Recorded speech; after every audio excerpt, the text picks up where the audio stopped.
Yo, selamat datang di Freaks Channel. Kali ini Mimin akan kembali membahas manga Sumasu no Valkyrie pada chapter terbaru, chapter 78. Oke, langsung saja. Pertama, seperti biasa, pada chapter sebelumnya kita diperlihatkan sesuatu yang cukup mengejutkan, yaitu kemunculan Siegfried yang sedang terkurung di Tartarus. Lalu tidak hanya itu, berkat Buddha yang menginterogasi Brunhild, kita juga mendapatkan konfirmasi kalau Brunhild memang memiliki hubungan pacar dengan Siegfried yang kemungkinan besar alasan kenapa Brunhild memulai Ragnarok ini ada kaitannya dengan Siegfried. Entah itu Brunhild ingin menyelamatkan Siegfried atau ada tujuan lain. Nah oke, masuk pada chapter terbaru. Chapter kali ini berjudul Dewa Matahari dan Sang Pahlawan Pemberontak. Panel pertama sendiri dibuka dengan menyorot pada Hermes, Ares, dan Zeus yang sedang mendatangi kediaman seorang dewa.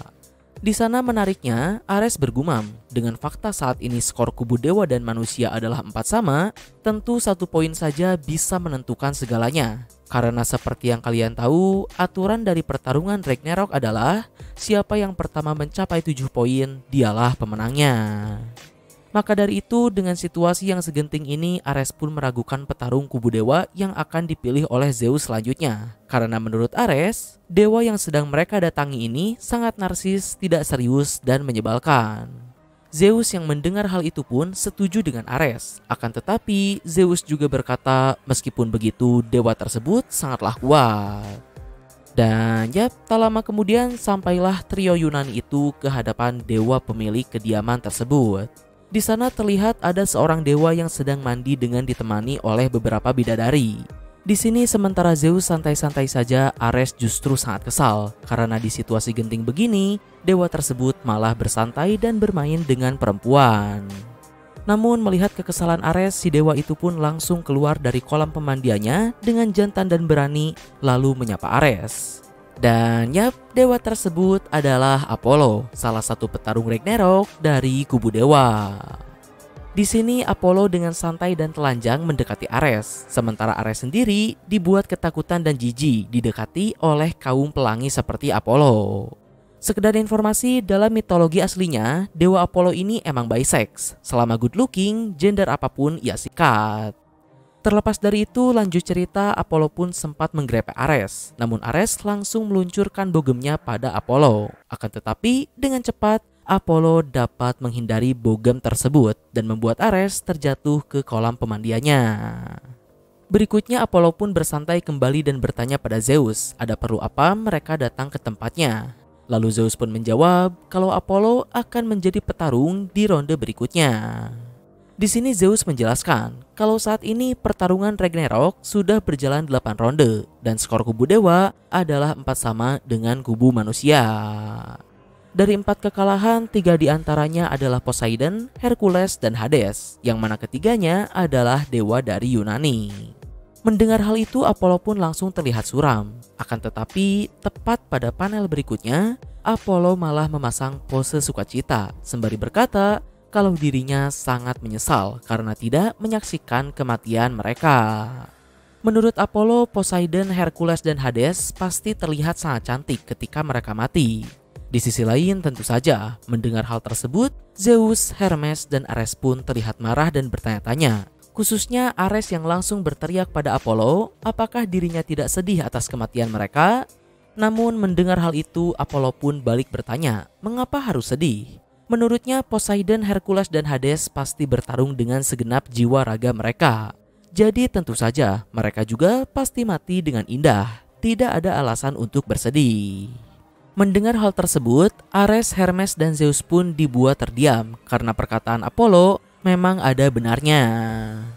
Lalu tak lama kemudian, setelah mengatakan hal itu, Apollo pun meminta dukungan dan sorakan nona-nona yang ada di sana. Lalu dengan epik dan telanjang, Apollo pun mendeklarasikan sebagai dewa matahari, dirinya lah yang akan bertarung di ronde ke-9 nanti. Dan adegan ini pun ditutup dengan Ares yang kembali memprotes Apollo untuk setidaknya memakai pakaian terlebih dahulu. Nah oke, sebelum lanjut, Mimin akan membahas tentang dewa Apollo. Pertama, dalam legenda aslinya, si Apollo ini juga merupakan dewa dari panteon Yunani. Lebih tepatnya, Apollo merupakan dewa musik, panah, cahaya, dan matahari. Mungkin kalian juga tahu dan bertanya-tanya, kalau dalam mitologi Yunani, ada juga dewa matahari yang bernama Helios. Jadi siapa dewa matahari yang asli? Helios merupakan dewa matahari yang bertanggung jawab atas terbit dan terbenamnya matahari. Sedangkan Apollo merupakan dewa matahari yang berkuasa secara keseluruhan.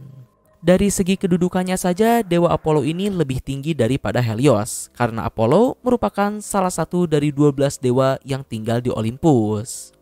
Lalu berikutnya, yang cukup menarik seperti yang kalian lihat pada dialog Apollo, di sana Apollo menyebut Hades dengan sebutan kakak. Apakah Apollo juga merupakan adik Hades? Jawabannya tentu tidak. Alasan kenapa Apollo menyebut Hades dengan sebutan kakak menurut Mimin, pertama, Apollo ini merupakan anak dari Zeus dan Leto, sedangkan Persephone, istri Hades, merupakan anak dari Zeus dan Demeter. Jadi bisa dibilang Apollo dan Persephone adalah saudara tiri. Jika kita asumsikan Persephone lebih tua daripada Apollo, berhubung Persephone menikah dengan Hades, jadi tidak aneh kenapa Apollo memanggil Hades dengan sebutan kakak. Atau terlepas dari hubungan yang kompleks tersebut, mungkin dalam manga SNV ini, karena Apollo menghormati Hades, maka dari itu dirinya memanggil Hades dengan sebutan kakak. Terlepas dari itu, selanjutnya kita pun diperlihatkan pada POV Brunhild dan Geir. Di sini setelah sebelumnya Brunhild diinterogasi oleh Buddha, saat ini Brunhild sedang menuju ke tempat petarung kubu manusia berikutnya. Yang mana di sana Geir juga berkata, dengan fakta saat ini skor manusia 4 sama, menurutnya sejauh ini kubu manusia bisa bertarung sengit melawan kubu dewa. Namun seperti biasa, mendengar hal tersebut Brunhild justru emosi. Karena menurutnya meskipun skor saat ini sama, tapi jika kubu manusia tidak menang, maka semuanya akan menjadi sia-sia. Baik itu perjuangan umat manusia sendiri, kematian saudari Valkyrie yang gugur, dan tentu saja tujuan Brunhild untuk Siegfried. Maka dari itu, pada ronde ke-9 ini, Brunhild dengan percaya diri akan membuat kubu manusia kembali memimpin skor dengan petarung yang akan ia pilih kali ini. Dan ya, berikutnya Brunhild pun sampai di sebuah pintu besar yang dijaga oleh 2 orang raksasa. Menurut Brunhild, orang yang ada di dalam sana adalah pemberontak terkuat dalam sejarah. Orang yang menolak panggilan para dewa setiap saatnya. Sembari masuk ke dalam, Brunhild menjelaskan, selama ribuan tahun manusia terus naik dan jatuh, tapi di antara orang-orang itu, mereka yang terkuat dan paling terkenal dalam semua sejarah yaitu orang-orang dari pasukan Sparta. Lalu setibanya Brunhild di dalam ruangan Sparta tersebut, alih-alih sedang melakukan sparring atau mengasah keahlian bersenjata mereka, ternyata di dalam sana merupakan tempat gym bagi pasukan Sparta. Yah, bukan Sumatsu no Valkyrie namanya, kalau gak konyol dan bedes di saat yang sama. Di tengah pasukan Sparta yang sedang nge-gym tersebut, Brunhild berkata, bahkan dalam kematian sekalipun, pasukan Sparta tak pernah berhenti berlatih. Sampai akhirnya, tibalah Brunhild di hadapan bos dari pasukan terkuat tersebut. Sang pejuang terkuat, raja dari Sparta, King Leonidas. Yap, tidak seperti para anak buahnya yang sedang nge-gym. Di sini Leonidas justru sedang bersantai di atas hemak sembari membaca buku dan nyebat. Bahkan tidak hanya itu, dari pakaiannya pun alih-alih seperti anak buahnya yang mengenakan pakaian Sparta, Leonidas justru mengenakan pakaian pantai plus kacamata bisnis, sangat stylish sekali. Benar-benar menggambarkan raja beringas dari pasukan terkuat dalam sejarah. Dan ya, berikutnya Brunhild pun menghampiri Leonidas lalu memberitahunya kalau Leo akan menjadi perwakilan kubu manusia di ronde ke-9 nanti. Tak pakai lama, sang raja Sparta pun menjawab dengan singkat, padat, dan jelas, yaitu tidak mau. Mendengar penolakan tersebut, Geir pun sampai terkejut karena Leonidas bahkan tidak berpikir 2 kali. Di sini Leonidas pun lanjut berkata, jika dirinya harus bertarung, maka itu haruslah di pembuka atau penutup pertarungan. Dengan kata lain, si Leonidas ini ingin jadi penentu pertarungan Ragnarok. Walaupun sebenarnya pertarungan ronde 9 juga cukup menentukan. Berhubung saat ini skor manusia dan dewa 4 sama, jadi siapapun yang menang di ronde 9 nanti, mental dari kubu yang kalah akan jatuh. Tapi berikutnya, setelah mengatakan semua itu, Leonidas pun mengusir Brunhild dan menyuruhnya untuk kembali jika sudah ronde terakhir. Mendengar hal tersebut, apakah Brunhild akan nurut begitu saja? Tentu saja tidak. Di sini Brunhild kembali mengeluarkan jurus ultimate-nya, yaitu provokasi. Sembari meninggalkan Leonidas, Brunhild pun mengatakan kalau dirinya mengira Leonidas adalah satu-satunya orang yang bisa mengalahkan Apollo. Dan mendengar nama Apollo, Leonidas pun langsung terpancing dengan brutal. Yang mana di saat yang sama, Brunhild juga langsung tersenyum karena provokasinya berhasil. Di sini melihat komuk Apollo di HP para dewa, Leonidas pun berkata kalau si brengsek Apollo benar-benar memiliki wajah yang minta dihajar. Sementara itu, Geir yang mendengar Leonidas memanggil dewa Apollo dengan sebutan brengsek terlihat ketakutan dan terkejut. Tapi di sini Leonidas pun menjelaskan pada Geir kalau di dunia ini hanya ada 3 hal yang ia sukai. Pertama, bersantai di hammock sembari membaca buku. Kedua, minum anggur dengan camilan keju Sparta. Dan yang ketiga, yaitu menghajar dewa bajingan brengsek tepat di wajah mereka. Yang mana sayangnya, tepat pada momen ini juga saking semangatnya Leonidas, dirinya hingga menghancurkan kacamata bisnisnya. Dan adegan ini pun diakhiri dengan Leonidas yang berdiri dari hammocknya sembari mendeklarasikan kalau dirinya akan membunuh dewa Apollo atas nama Sparta. Oke, sebelum lanjut, Mimin akan menjawab pertanyaan kalian terlebih dahulu, yaitu ada hubungan apa di antara Leonidas dan dewa Apollo? Kenapa Leonidas sangat membenci Apollo hingga membuatnya mau bertarung di ronde 9 ini demi membunuh Apollo? Pertama, dalam legenda aslinya, dewa Apollo ini merupakan dewa yang dipuja oleh bangsa Sparta.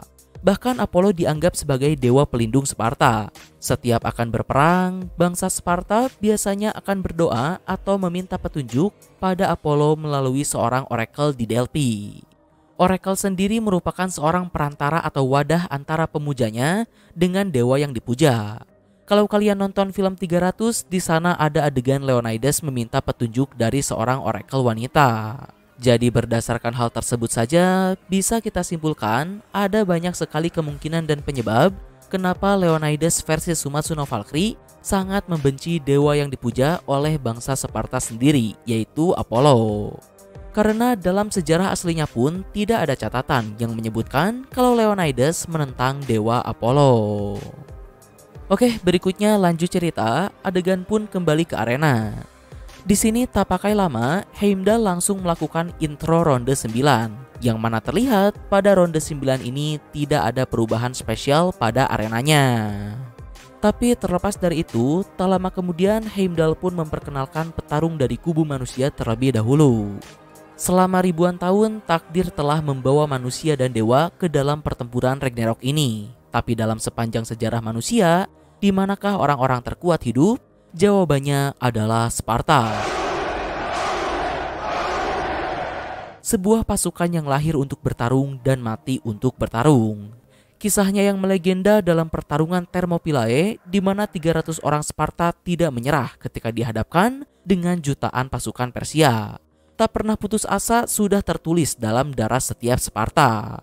Namun di antara semua orang terkuat tersebut, ada seorang pria yang tidak tunduk pada dewa dan tidak akan pernah menekukan lututnya pada dewa manapun. Sang raja terkuat, raja dari Sparta, Leonidas. Di sini Leo berjalan dengan santai menuju arena sembari dibarengi oleh gemuruh sorakan pasukan Sparta. Hingga akhirnya Leonidas pun sampai di arena, lalu melepas helm Spartanya dan siap untuk bertempur. Yap, sebelum lanjut, seperti yang kalian lihat, alih-alih memakai pakaian tempur ala Sparta, saat ini Leonidas malah memakai pakaian tentara khas barat. Jika sebelumnya penampilan si Leonidas ini layaknya sugar daddy kaya plus sangar, sekarang penampilannya justru terkesan seperti pahlawan pensiunan tentara Amerika, atau bisa kita sebut sebagai Kapten Sparta. Karena tidak hanya pakaiannya, terlihat kalau senjata yang digunakan oleh Leonidas pun hanya perisai saja. Padahal dalam sejarah aslinya bangsa Sparta ini terkenal karena kehebatannya menggunakan tombak dan perisai. Ya, mungkin karena sudah terlalu banyak karakter yang menggunakan tombak, Aji Chika Sensei tidak ingin membuat Leonidas menggunakan tombak juga. Tapi tetap tidak menutup kemungkinan kalau di tengah pertarungan nanti Leonidas bisa saja mendapatkan sebuah tombak. Oke, berikutnya lanjut cerita. Setelah perkenalan sang Raja Sparta, tak lama kemudian Heimdall pun juga langsung memperkenalkan petarung dari kubu dewa, yaitu sang dewa matahari, Apollo. Di tengah kedatangan Apollo, muncul cahaya yang menyilaukan seluruh penonton. Semua dewa langsung antusias melihat cahaya tersebut karena mereka tahu siapa dewa yang akan bertempur. Di sini Heimdall pun juga menjelaskan kenapa Apollo bisa bersinar dan dikagumi oleh dewa lain. Apakah itu karena busur dan panah peraknya yang berhasil membunuh monster legendaris Python? Atau karena melodi sihir yang ia nyanyikan dengan harpa? Jawabannya bukan, dan bukan. Melainkan karena kecantikan dan kekuatan sang Phoebus, dewa matahari, Apollo. Yap, tepat pada momen ini, kedua petarung dari kedua kubu sudah saling berhadapan di arena. Penonton dari kubu manusia, para pasukan Sparta dan orang-orang Giga Chad bersorak untuk mendukung Chad Leonidas. Sementara di sisi lain, penonton kubu dewa yang dipenuhi oleh perempuan tentu saja berteriak mendukung Virgin Apollo. Dan yap, tak lama kemudian pertarungan ronde ke-9 Ragnarok antara sang Raja Sparta Leonidas melawan sang dewa matahari Apollo pun dimulai. Di sini gilanya, tepat ketika Heimdall memulai pertarungan, Leonidas langsung melesat dan melancarkan serangan tanpa jeda sedikit pun. Semua penonton dibuat terkejut, bahkan Geir sampai berpikir kalau Leonidas menyerang bahkan sebelum ronde dimulai. Akan tetapi, Brunhild langsung menyanggah hal itu kalau serangan Leonidas tadi meluncur di saat yang sama ketika Heimdall memulai pertarungan. Yang mana sayangnya meskipun Leo sudah melancarkan serangan dadakan super cepat tersebut, Apollo tetap berhasil menghindarinya. Bahkan Apollo mengejek Leonidas kalau dirinya benar-benar barbar. Namun mendengar hal tersebut, Leonidas pun membalas, Apollo pun sama saja brengseknya seperti dahulu. Yang mana hal ini juga sekaligus menegaskan kalau Leonidas memang memiliki masa lalu yang buruk dengan sang dewa matahari.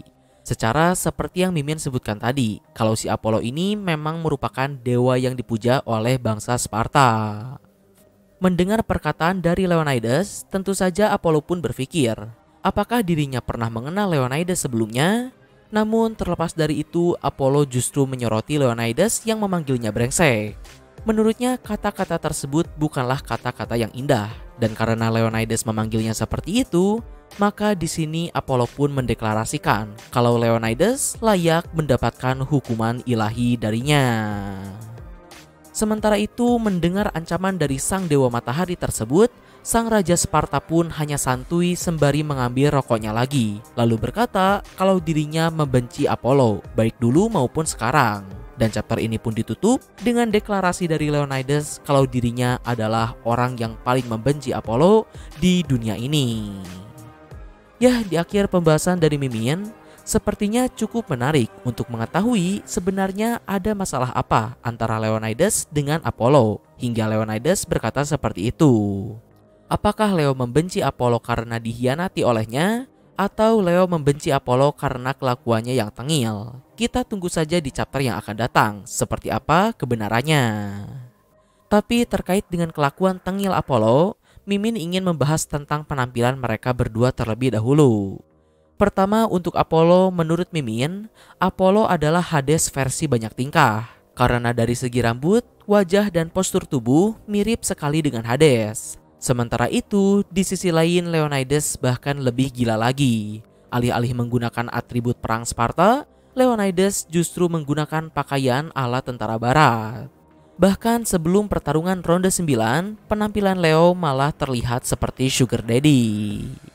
Tapi terlepas dari itu, menurut Mimin mau versi santai atau versi tempur sekalipun, penampilan Leonidas tetaplah sangar dan badass abis. Malah Mimin berpikir, alasan kenapa Leonidas tidak memakai pakaian Spartanya karena musuh Leonidas saat ini adalah dewa Apollo dari Yunani. Bangsa Sparta juga merupakan bagian dari Yunani. Jadi jika Leo bertarung dengan menggunakan atribut khas Yunani dari Sparta untuk melawan dewa dari Yunani, rasanya itu sama saja seperti membuang harga diri Leonidas sebagai pejuang dari Spartan. Oke, berikutnya Mimin akan membahas kemampuan mereka berdua. Pertama, untuk Apollo, sejauh ini seperti yang kita lihat, Apollo sangatlah cepat. Terbukti dengan dirinya yang dengan mudah menghindari serangan Ares dan Leonidas. Tapi hingga saat ini masih belum diketahui sebenarnya seperti apa gaya bertarung Apollo. Apakah pertarungan tangan kosong jarak dekat seperti para peserta sebelum-sebelumnya, atau justru tipe jarak jauh menggunakan panah sesuai dengan legendanya? Karena mungkin seperti yang kalian tahu juga, tidak ada seorang pun yang menduga kalau Apollo akan menjadi lawan dari Leonidas.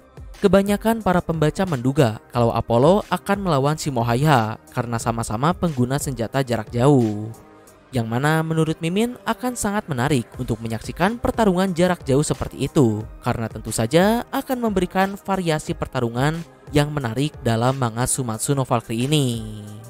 Namun berhubung lawan Apollo adalah Leonidas dan saat ini Apollo juga tidak terlihat memegang senjata apapun, jadi sepertinya Apollo merupakan petarung jarak dekat dengan menggunakan tangan kosong. Sedangkan untuk Leonidas, sepertinya sudah jelas kalau si Papa Leo ini merupakan petarung jarak dekat yang pastinya memiliki kekuatan fisik absurd dan juga kecepatan yang tinggi, meskipun tentunya tidak akan secepat Apollo. Tapi terlepas dari itu, terkait dengan perisainya, sejauh ini masih belum diketahui Leonidas membentuk hubungan Volund dengan Valkyrie yang mana. Jadi belum bisa dipastikan apakah perisai tersebut merupakan Volund Leonidas atau bukan. Bahkan mungkin saja Volund Leonidas adalah rokoknya, karena pada serangan pertamanya tadi, Leo sampai menghisap habis rokok miliknya tersebut. Oke, lalu terakhir, dengan dimulainya ronde 9, tentu saja pertanyaan terbesarnya, siapa yang akan menang dan siapa yang akan kalah? Menurut Mimin, kekalahan dan kemenangan Apollo semuanya akan tergantung pada niat dari Ajichika Sensei. Apakah Ajichika Sensei ingin mempermalukan para dewa Yunani atau ingin membuat dewa Yunani membayar hutangnya? Karena entah mengapa Mimin berpikir kalau Ajichika Sensei akan sengaja membuat para petarung dewa dari Yunani kalah untuk tujuan perkembangan karakter Zeus dan para petarung dari kubu dewa yang tersisa, atau mungkin hanya sekedar untuk lucu-lucuan saja. Karena menurut Mimin akan sangat menarik untuk menyaksikan reaksi Zeus ketika melihat semua perwakilan Yunani kecuali dirinya kalah dalam pertarungan Ragnarok ini. Tentu saja tidak hanya Zeus, reaksi si badut Ares pun patut dinanti jika Apollo kalah dalam pertarungan sebagai sesama dewa Yunani. Apalagi sebelumnya juga ada indikasi dead flag untuk Apollo. Setelah Apollo mengatakan kalau Hades, Hercules, dan Poseidon mati menjadi serpihan yang indah, di beberapa panel berikutnya Apollo juga bertanya pada para pengikutnya, apakah mereka ingin melihat dirinya bersinar paling terang di arena pertarungan, seakan menandakan kalau Apollo juga akan berakhir menjadi serpihan yang indah. Ya, itu menurut opini Mimin pribadi. Intinya jika Apollo sampai kalah, aib dewa Yunani bisa dijadikan sebagai bahan komedi dalam cerita. Lalu kemungkinan yang kedua, jika Ajichika Sensei tidak ingin menjadikan para dewa Yunani sebagai bahan komedi, maka sudah pasti kalau pada ronde 9 ini Apollo lah yang akan menang sebagai perwakilan dari dewa Yunani sekaligus membayar hutang Yunani. Secara sudah ada 3 dewa dari Pantheon Yunani yang menyumbang kekalahan pada pertarungan Ragnarok ini. Kalau bukan aib, lantas harus disebut apa kekalahan tersebut untuk Pantheon Yunani? Nah, mungkin kurang lebih itulah pembahasan dari Mimin untuk chapter terbaru ini. Mohon maaf untuk kekurangan dan kesalahannya. Like, share, subscribe kalau suka, komen, beri kritik dan saran. Terima kasih telah menonton. Ciao.